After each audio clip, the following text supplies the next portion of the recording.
বিসমিল্লাহির রহমানির রহিম। আসসালামু আলাইকুম। যথারীতি আজকে একটি সংবাদপত্রে প্রকাশিত প্রতিবেদন নিয়ে আপনাদের সামনে উপস্থিত হয়েছি। প্রতিবেদনটি প্রকাশ করেছে যুগান্তর। আহ, মা- বাংলাদেশের মানবাধিকার লঙ্ঘনের বিষয়ে যা বললেন যুক্তরাষ্ট্র।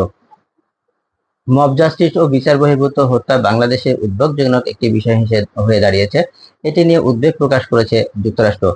একই সঙ্গে মানবাধিকার লঙ্ঘনের এসব ঘটনায় জড়িতদের দ্রুত জবাবদিহিতার আওতায় আনার দাবিও জানানো হয়েছে দেশটির পক্ষ থেকে। সোমবার মার্কিন পররাষ্ট্র দপ্তরের নিয়মিত প্রেস ব্রিফিংয়ে বাংলাদেশের সাম্প্রতিক মানবাধিকার লঙ্ঘন ইস্যুতে কথা বলেন মুখপাত্র ম্যাথিউ মিলার।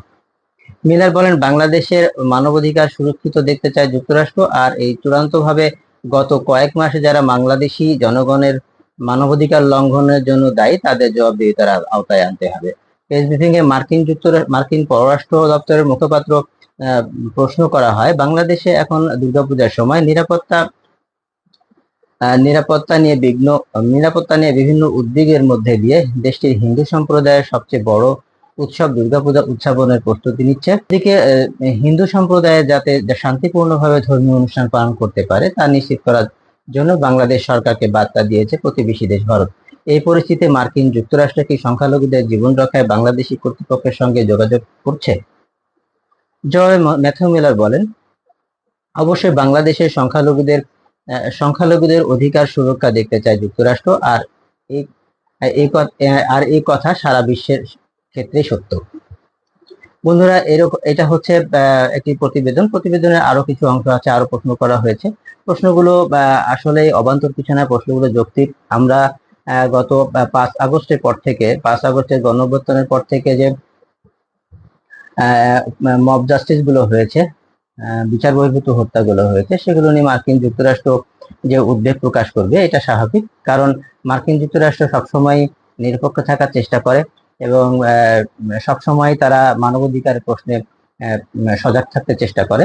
মানবাধিকার নিয়ে কথা বলবে, এটা স্বাভাবিক, এটা অস্বাভাবিক কিছু না। একেবারে যে মানবাধিকার লঙ্ঘিত হয়নি এটা বলা যাবে না, তবে কিছু কিছু বিষয়ে সত্যি কথা বলতে হলে যে বিষয়গুলো ঘটেনি সেটা হয়। যেমন হিন্দু সম্প্রদায়ের যে উৎসব নিয়ে যে প্রশ্ন করা হয়েছে, এটা নিয়ে বাংলাদেশ সরকার যথেষ্ট গুরুত্ব দিয়েছে এবং গুরুত্ব সহকারে বাংলাদেশের জনগণ হিন্দু সম্প্রদায় যেন পূজা পালন করতে পারে তার জন্য যথেষ্ট ব্যবস্থা নিচ্ছে। তারপরেও বিচ্ছিন্ন যদি কোনো ঘটনা না ঘটে আরো জোরালো পদক্ষেপ নেওয়ার জন্য চেষ্টা করছে বাংলাদেশের সার্বিক পরিস্থিতি যেটা মনে হয়, বাংলাদেশ অত্যন্ত দক্ষতার সাথে এই সংকটগুলো মোকাবিলা করতে পারবে।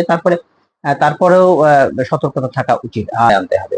যথার্থই বলেছেন, এটা আসলেও সত্যি। আমরা দেখতে চাই যে এই মানবাধিকার যে লঙ্ঘন হয়েছে, এই মানবাধিকার লঙ্ঘনের যারা দায়ী, মানবাধিকার লঙ্ঘন করেছে তাদেরকে কঠিন ভাবে বিচারের সম্মুখীন করতে হবে এবং এই মব জাস্টিস যারা করেছে সত্যিকার অর্থে যারা জড়িত তারাই যেন এর শাস্তি ভোগ করে বা জবাবদিহিতার আওতায় আসে। যারা এর সাথে জড়িত না এবং কোনোভাবে জড়িত নয়, কেউ ভাবে কোনো বিনা অপরাধে কোনো ব্যক্তি যেন সাজা না পায়, সেদিকে বাংলাদেশের অবশ্যই সজাগ দৃষ্টি রাখা উচিত। বর্তমান সরকারের প্রধান উপদেষ্টা যে পদক্ষেপগুলো নিচ্ছে তাতে আমার মনে হয় এই সমস্যাগুলো অতি সত্বর কাটিয়ে উঠতে পারবে। তারপরেও যদি কোনো দুর্বলতা থেকে থাকে, আমি মনে করি যে আরো গুরুত্ব সহকারে সেগুলো দেখা উচিত। আর এই সংকেতগুলোকে এই মার্কিন যুক্তরাষ্ট্র যে আজকে যে বার্তাটা দিয়েছে এটাকে আমাদের অত্যন্ত গুরুত্বপূর্ণ বক্তব্য সংকেত হিসেবে নেওয়া উচিত।